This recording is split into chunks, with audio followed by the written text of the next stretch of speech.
Some of it. She knows no. Hey, She knows welcome to no. the Unlucky Charms podcast. I have with me today Andy. She Would you like does more to a lot. kind of explain what you do? Because there's a lot to it. Absolutely. So yeah, my name is Andy. I own a game store in Provo, Utah called Geek Together.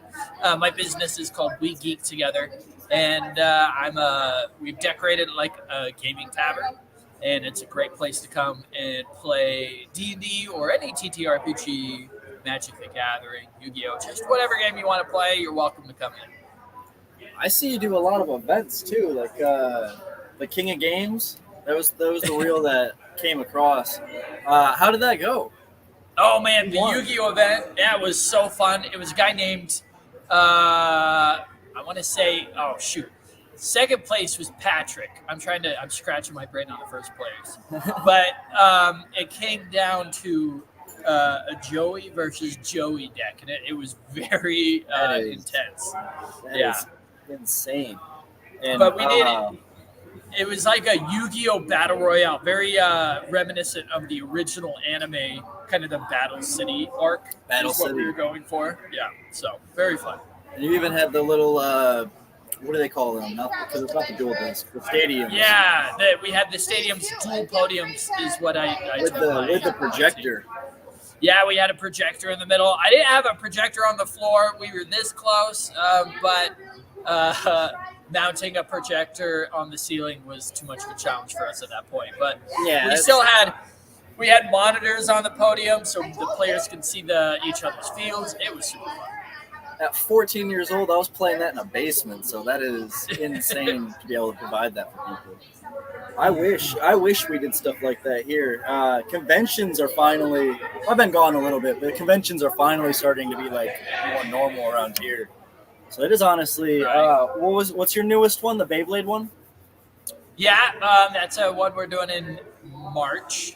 In We're March? doing a underground Beyblade tournament, so we're allowing people to cheat at this Beyblade tournament.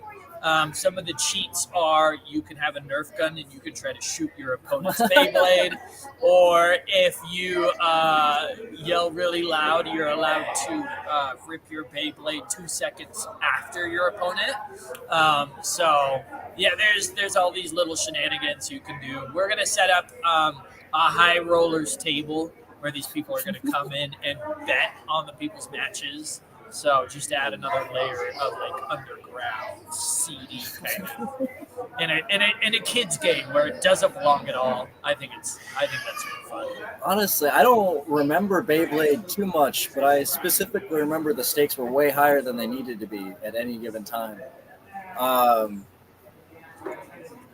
Yeah, That's that is- anime. No, that's anime for you. You're the Dead Wars. Yep. I can't read The I can't read my own game. handwriting sometimes. You're good.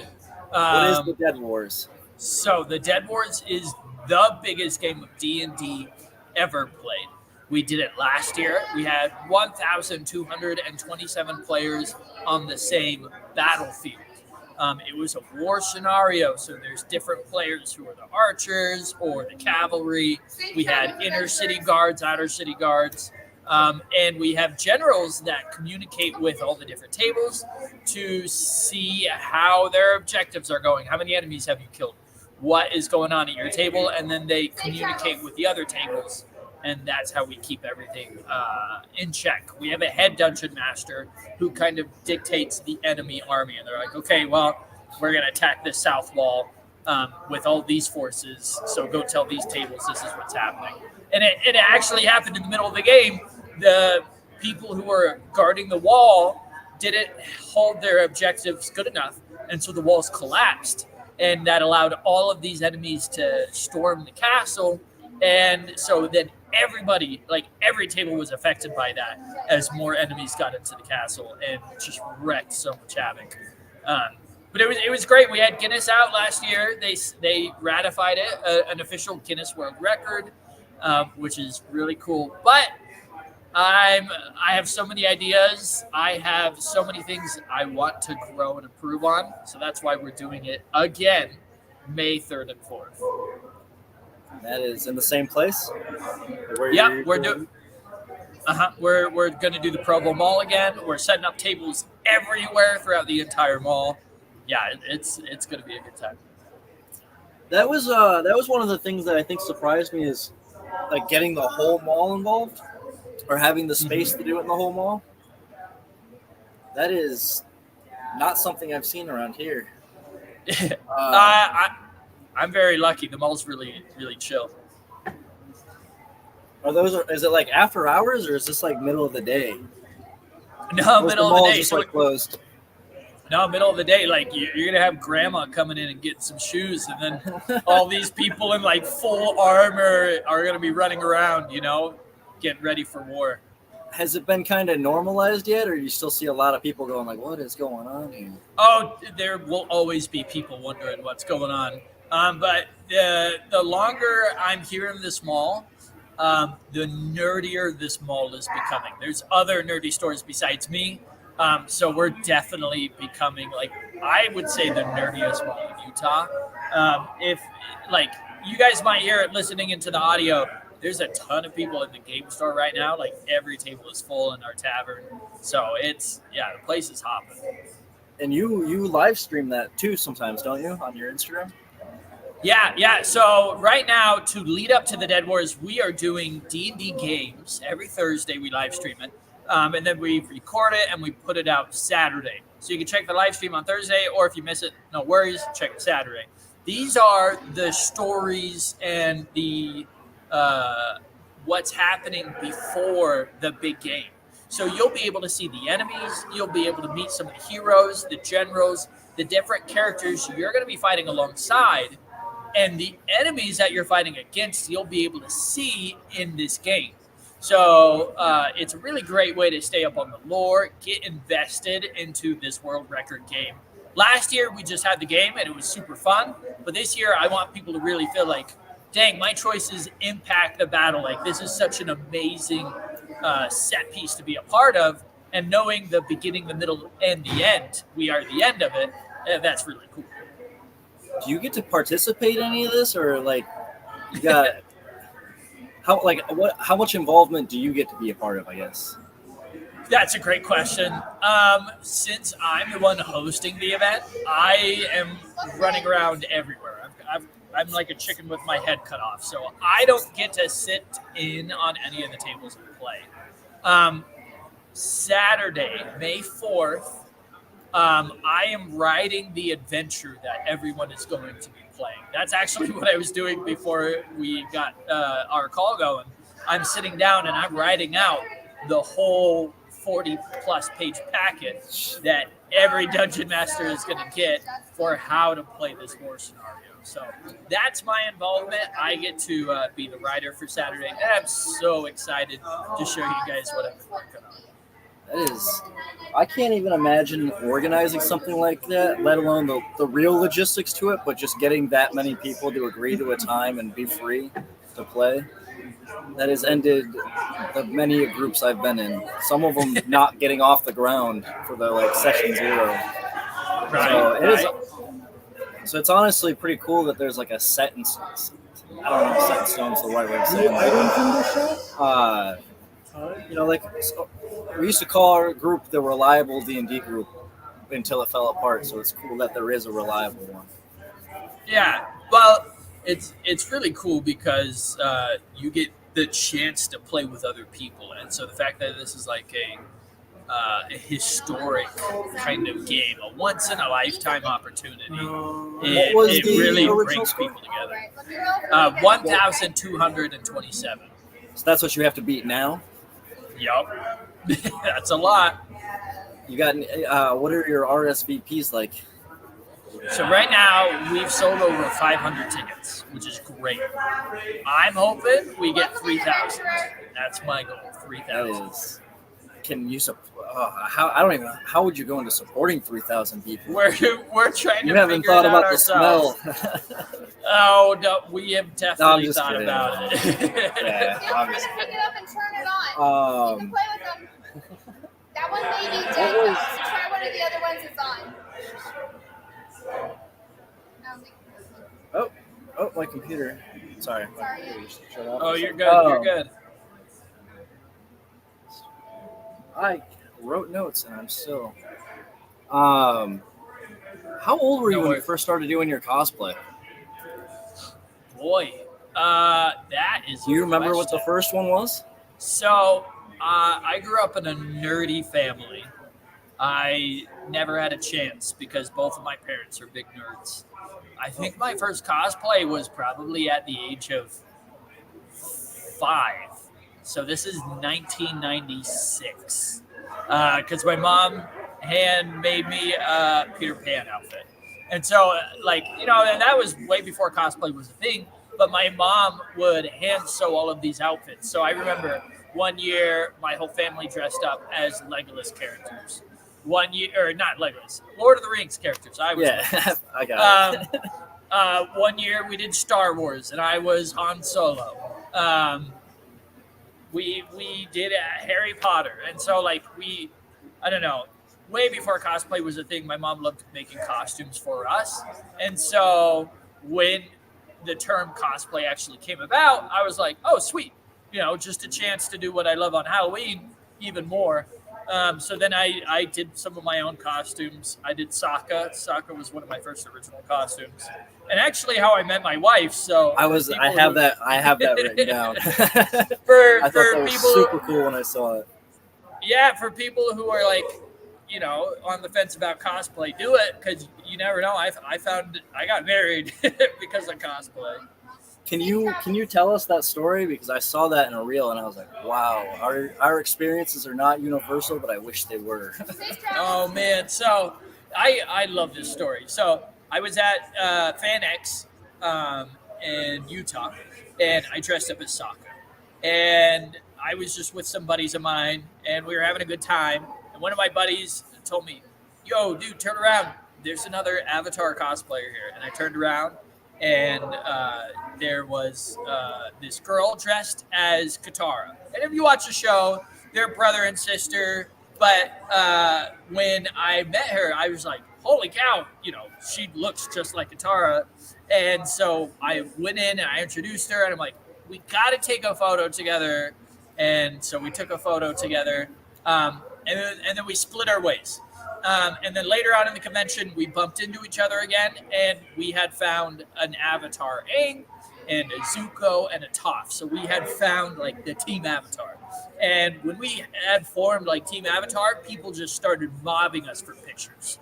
We couldn't move. There was a line of people trying to get our pictures, and so we were there for 2 hours just posing for pictures.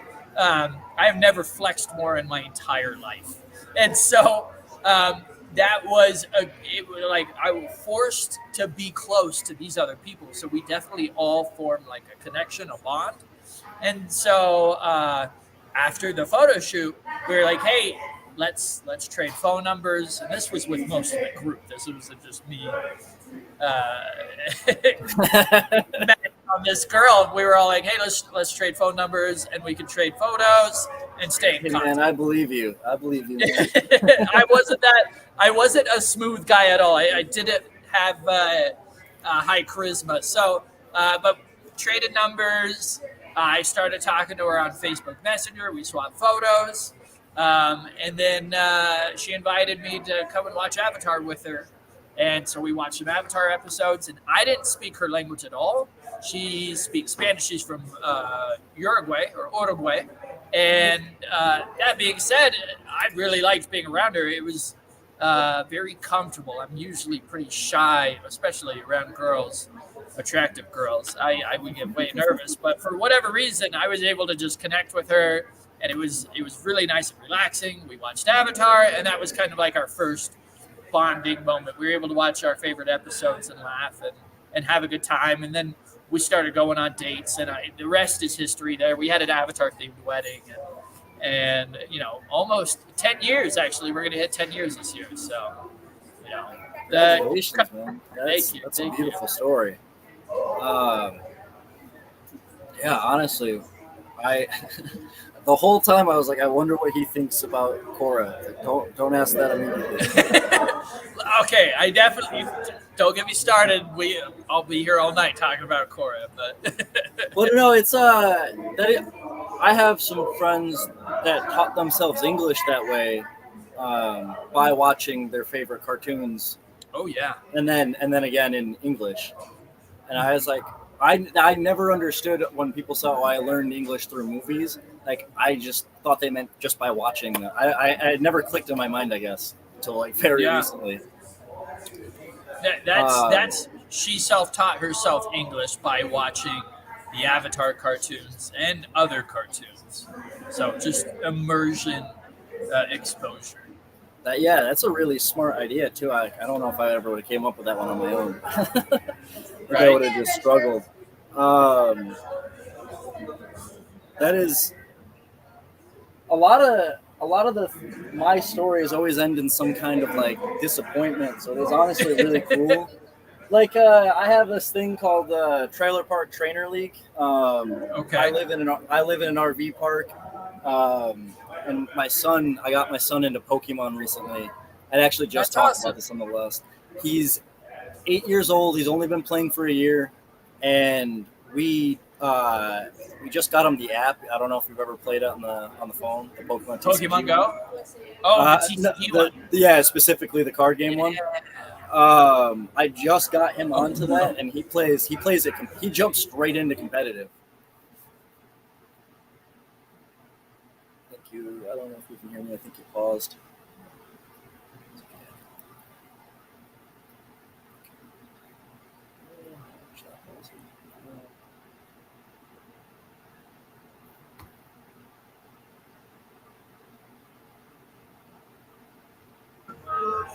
Hello. Hey, there we go. Internet. I don't know what happened there, but we're back. I'm back. You're back. I'm back. I'm all right. Are you all right? I'm good. You were talking though. Yeah, I had just gotten my son into the TCG, and he plays competitively now. But Oh, that's so cool. That's so cool. I was worried for him, but he's handling it actually really well. I still make the deck, but for him to understand it to the degree he does is actually really cool. That's awesome. But the Trailer Park Trainer League was I wanted to have a competition with my friends because my friends got into the game. People I went to school with are getting into the game so they can play with my son. Because me and my best friend had gotten our kids into the Pokemon together. Okay. And they don't play with anybody else. Like, none of their friends are really interested in it. So it's either they have no one to play with, or my friends chipped in. But we never actually got around to making it. Schedules and stuff, nothing like personal. But like, we don't have that kind of game community around here. Or if there is, I'm not a part of it. But it's hard to find like-minded nerds to bond and be with. That's one of my main motivators behind opening a gaming space, was to like have that place for people to come and play. Like, I know how hard it is. Like, I grew up most of my teenage life and young adult life having all these nerdy passions that I wanted to share with people, and nobody was on my level of passion about it. And so it was really tough. Was that a popular thing in Utah growing up? Like, to be like openly nerdy? I wouldn't say so. So I lived most of my life in Washington. Okay. I only moved to Utah 10, 11 years ago. Washington's a safe place to be weird, though. There's definitely a lot of nerds there for sure, but growing up, I was like a real nerd. Like, oh yeah, like playing video games, whatever. I was heavy into Warhammer 40K. I really liked Yu-Gi-Oh. And we lost it again. Dang it. Let's fix my. I can still hear you. Oh, somehow you got the. That's crazy. You predicted that. I should really learn how to pause this.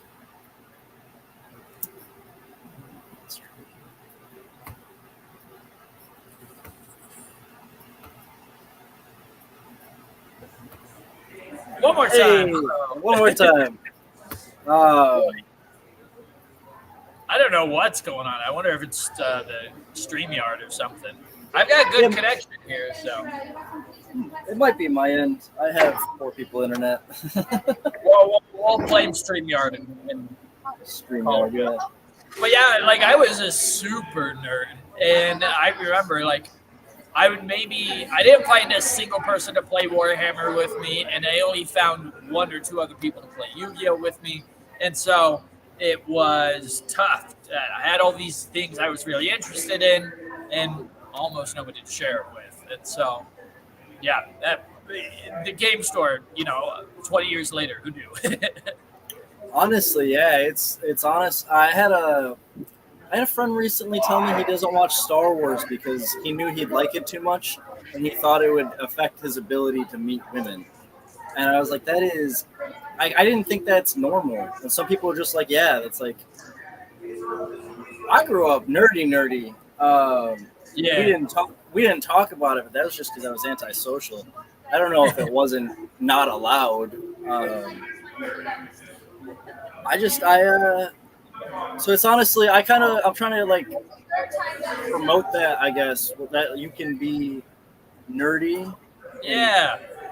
That was like one of the big reasons I wanted to have you on here, because I feel like you encapsulate that a little better than I do. I appreciate it. I appreciate the Pokemon collection there. Yeah. So this one, my dad had bought for me when I was like 3, I want to say. Not old enough to remember it. I've had this thing the whole time, and my son had just started sleeping with it, and I was like, I'll allow it, but these ones are every time I mostly do installing work, and a lot of it used to be on the road. So each time I go on the road, I'd get them one. Come back. But we share it. It was actually super cute because Charmander's my favorite. I don't know if you can tell. Yeah. Pikachu's his, but I had found this one first, so I gave it to him. And then when I got him this one, he said, "You can have this one back." And I didn't mean it like that. Like I just got him another one. Yeah. And it was. Well, that means he cares and he wants to share it with you. Like that. He said it was. That we keep them together, so it does. There's no division, but it was a super cute gesture. That's super cute. And I honestly didn't think we'd stay in Pokemon as long as he would, because he doesn't like watching long form stuff. He falls in and out of fads, and he's only 8. He falls in and out of fads. Among Us was huge, and now it's like, oh, you're still saying sus in 2024, like. Look, kids, man. Like but they're cringe. I was cringe. So I didn't. Yeah, I'm not the coolest person anymore. I actually asked him one time if I started streaming games if he'd watch them. He goes, no. I was like, all right, think about it next time. But honestly, it's really cool to have something to be able to connect with him on that, because there's just other things where it's like TikTok is hard to. I'll watch it with him, but I think he knows it's like just not my level of humor. Yeah. And honestly, like I don't hold back on him with Pokemon. He wants to start going to the comic book shops, and I was like, buddy, these adults are not going to be nice to you because you're a kid if you want to play tournament. So we're actually getting him into like, I let him win sometimes, but he's gotten his comprehension with it is insane. Sometimes he wins like completely on his own. There's sometimes where like, I'm gonna win this one, so he learns it, and I just flat out lose. That's awesome. Honestly, I'm sorry to just brag about my kid for a straight minute. No, I'm not sorry, but absolutely. Wow. We're talking about nerdy passions, and I love it. What was the first event you did with your new shop, or the shop when you had opened it? Let me see. First event.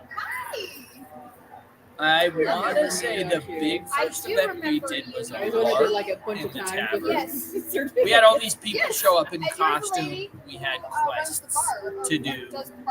We had 3 different guilds to join.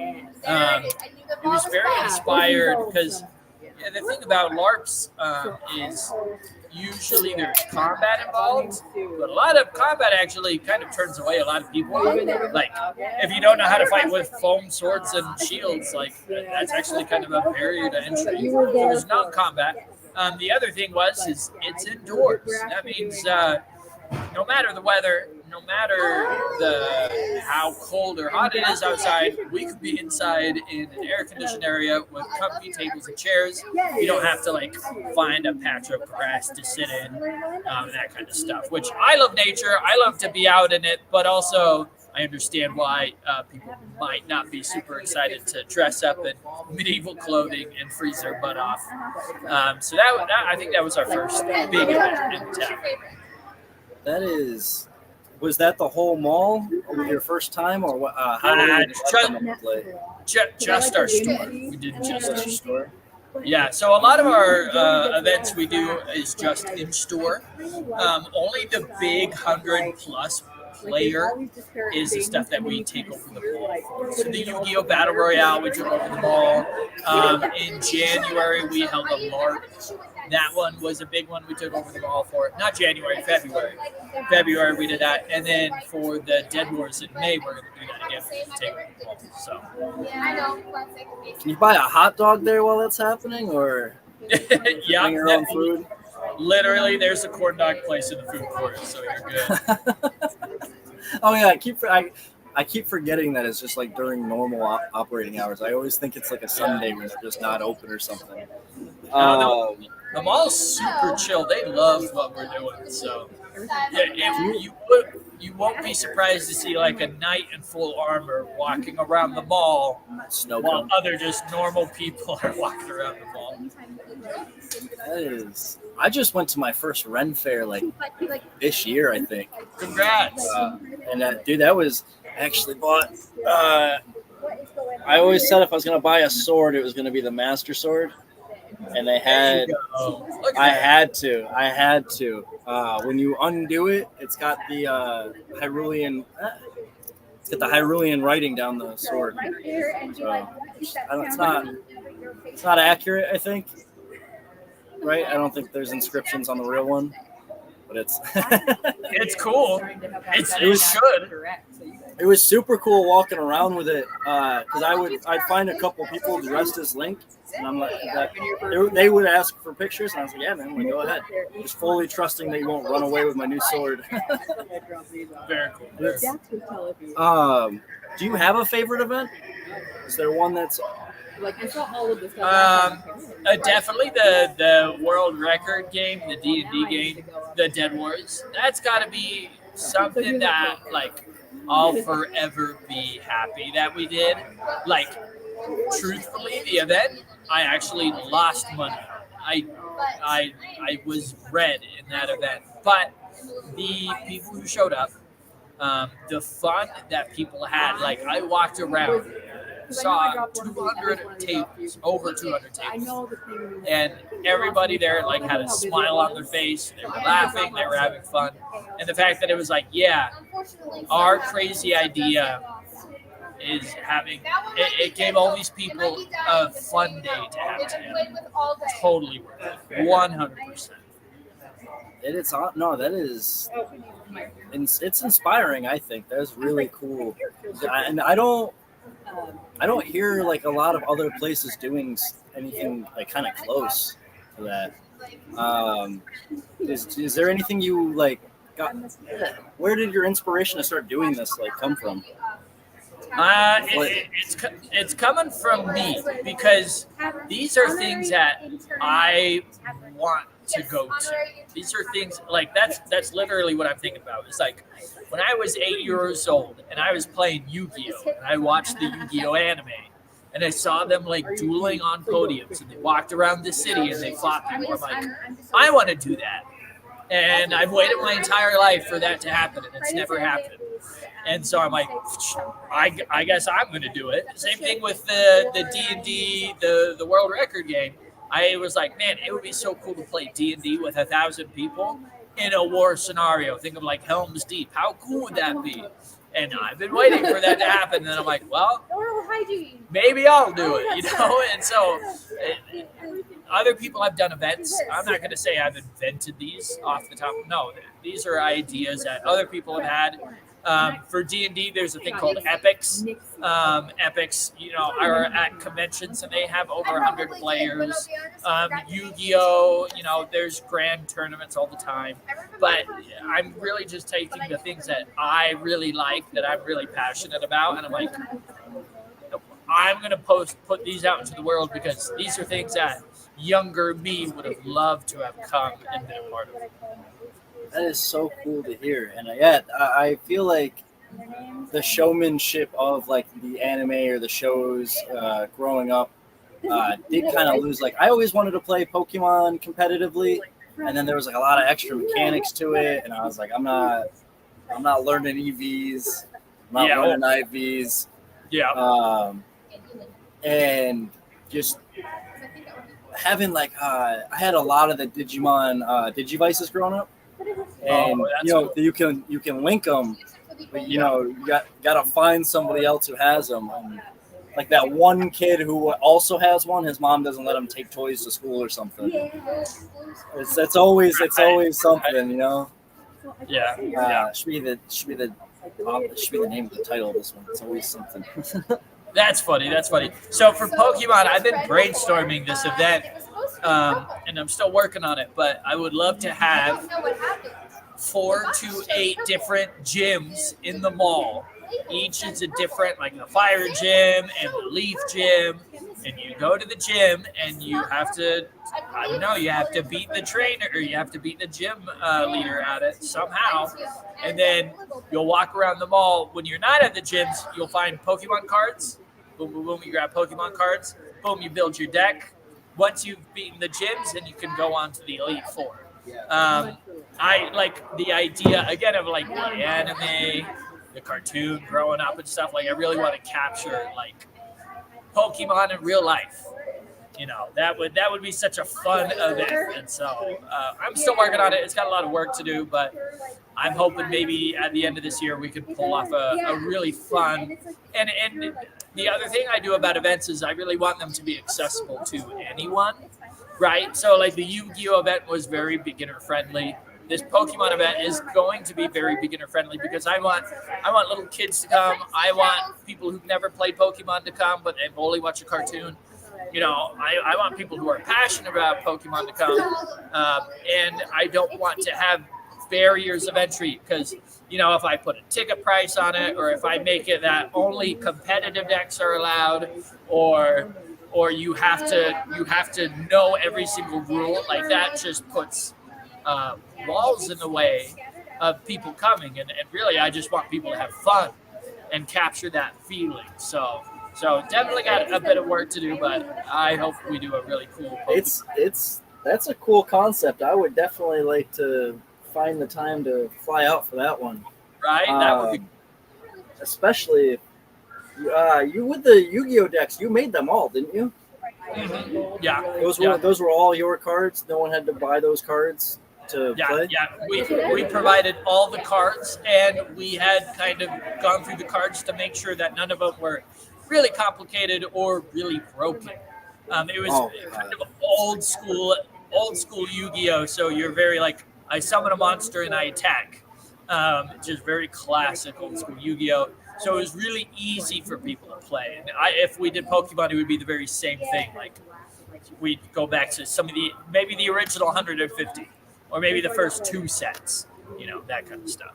I was gonna say that's definitely Yu-Gi-Oh. There's like so many ways that like they can just end the game in like the opening hand. Magic. I loved Magic and Yu-Gi-Oh growing up, but it's anything more than like, oh, this guy spends money on these cards. I think I'll set this one out. Like, on the opposite end of that, I love those like card communities. Me and my friends used to all go out and buy Magic together, and then if you bought the set, you would get the first look through it, keep what you wanted, and then the rest went in a communal bin that we kept at a friend's house. We would meet up. We would meet up on Sundays, and just everybody we just dump them out in the middle, and you just kept track of your own cards. That's so Is there a trading card game that you still play now as an adult? I mean, since I own a game store, well, I don't get much time to play, sadly, because running a business and being a dad, being a husband, that, I mean, look, you're a dad, you understand, that takes a lot of time. It is. I do, of course, have some Yu-Gi-Oh decks. I've got a Yu-Gi-Oh deck right here. I've got a Magic the Gathering deck. I've got a Lorcana deck. I try to at least, I got a Flesh and Blood deck, so I try to at least dabble in the games that I carry in the store, just so I know what we have and I can connect with customers. But I am in no way competitive about any of them. I'm not far enough into them that I could beat someone who actually knows what they're doing. I can have a good time though. That's the most important part, I think. Actually, that reminds me of a joke. One time, my friend was coming back from D&D, and somebody was like, "Oh, did you win?" And he goes, "I don't know if you win." And I was like, "Did you have fun?" And he's like, "Yeah." And I was like, "Then you won, buddy." Then you won. Yes, exactly. Do you collect any of the trading cards just for yourself, like as like an art collection, kind of? I definitely have cards that are personal to me. On my top shelf in my tavern, I've got like sentimental stuff. And so I have some cards that have been, like I had a card that somebody gave me and they're like, "Hey, I just want you to have this because I really liked that Yu-Gi-Oh that you did." So that means a lot to me. I had somebody who made a card based off of the Dead Wars, based off of their tables game. They made a trading card for their table, and so I put that there. Of course, I have some Yu-Gi-Oh cards that I like and I keep. I have too many cards of like Magic the Gathering and stuff like that. It's when you own a game store, packs get opened, you somehow just start collecting more and more cards somehow. And so like I've got a lot of cards. I'm trying to get rid of them and sell them, but yeah, I got a lot. That is honestly insane. One of my son's Father's Day gift to me is he had gotten a custom Charizard card that says like Daddy Charizard or something like that. Dude, it was super cute, and I wasn't expecting anything from a 7-year-old, let alone like a custom Pokemon card. I wish I have it. It's I keep it in this Let's Go case, but I don't want to grab it. Yeah. I had gotten him Pokemon Snap, and he had given it to me, so I thought he was giving me Pokemon Snap for Father's Day, and I had just bought it for him. It was honestly a super, super cute moment. And that's kind of why, like, it's so weird to me that people pick on other people for having these hobbies, because I feel like they're missing like these moments, like that. Like these moments can't be like replicated. Really, they either happen organically or they don't. And it's wild that some people willingly just don't like want that opportunity in their life because of how they might be perceived. People are shallow, you know what? What can I say? I think I'm actually really tired. I'm sorry. Oh, you're good. You're good. It's late. What is it, like 11 o'clock over there? Yeah, I just came straight from work. You caught me you caught me eating a bag of chips. That's why I was like, oh, I just need a second. No worries. And I'm honestly, I just want to say thank you for coming on here. I know we pushed it back a few times. I was worried that. Sorry about that. No. I was worried it was something on my end. No. I'm sorry I didn't come as prepared. Get usually I feel like I'm a little more collected. I've been feeling pretty relaxed, and that is really nice to have on a chat like this, to be able to just actually talk. It's really nice. I appreciate that because I definitely thought I was more prepared than I was for this one. To be completely honest, up until now, a lot of these have been like my friends, so it was like people kind of doing me a favor, and now it's kind of. I hope. I was kind of hoping that somebody might see it. I What was lost that? you. You're like the. I lost you for a second. We're good. I was just kind of saying. I hope the algorithm carries this to somebody who does get. Who needs to see it. Because honestly, I think you provide something cool that a lot of people would like trade with you, not trade with you, but go to those events. Yeah, Wish man. those events were more exciting. I appreciate that. It's honestly, it's just super cool, and Heck yeah. I hope I get to go to one of them, especially if you do the Pokemon one. I think that'd be really cool to take my son to. I hope he gets to experience that one day himself. Well, once we get that done, I'll send you an invite, man. I follow you, so I'll keep up. So you put a lot of work into some of those, like when you're doing Kaiba. I think that was literally the first one I saw. Oh, that's funny. Was your announcement with Kaiba? Mm-hmm. I think that was the one where I was like doom scrolling at night, and I was like, oh, what is this? I think I scrolled up, and I was like, oh, there's. Because I thought it was just Kaiba cosplay for like a minute, and then I was like, "Oh, that's like pretty good." When I called 10,000 people a coward, is that the one that you saw? I think, yeah. Yeah. But yeah, so thank you for coming on. Heck yeah, no, I appreciate it. Keep up the good work, man. Like the reason I'm here is because you asked, and like keep on keeping on. Thank you, man. I think I'm going to end on that before I say thank you 100 more times. Well, you guys, thanks for watching. Have a good night. Oh, is there anything you wanted to, like your social media, another shop, anything like that? I meant to get that one on there. Yeah. So I'm Andy. You can find me at We Geek Together. My social medias, I got everything: Instagram, YouTube, TikTok. I don't have X or Twitter, whatever. I don't either. I'm not a big social media person. If I get on that, people would cancel me no matter what, so I'm not even going to bother. But so you can find me under We Geek Together. I'm a local game store in Provo, so if you're ever in the area, just come check us out.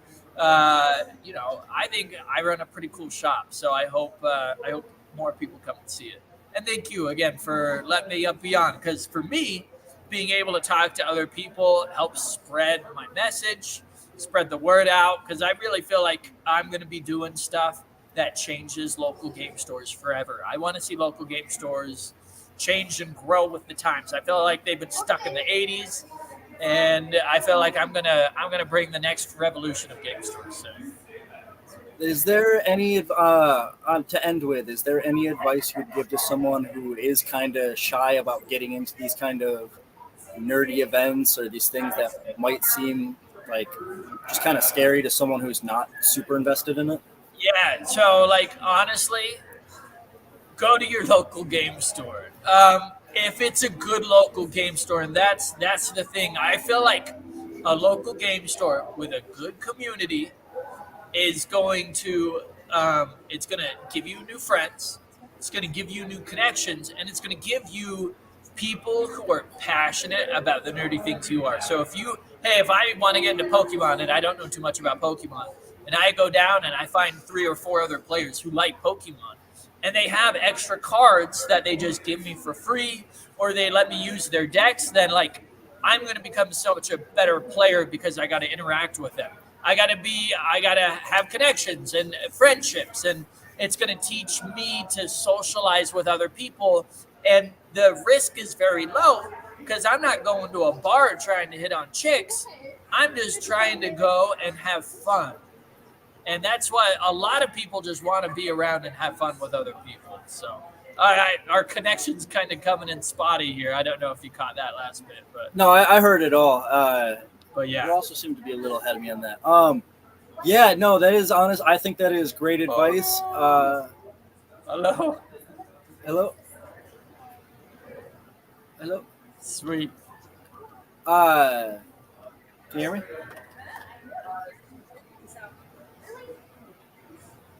Need loading music right here.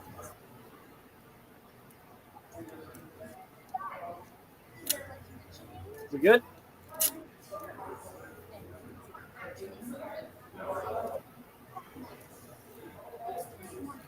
Oh no.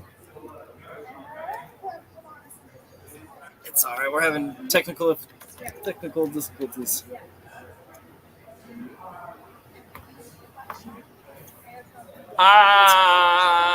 It's coming in pretty bad. All right. I think my mom does this to me sometimes when I call her. Is that what you heard? Is that the one Well, you heard? let's wrap it up on that, huh? Yeah. Thank you for coming on. I don't know if you can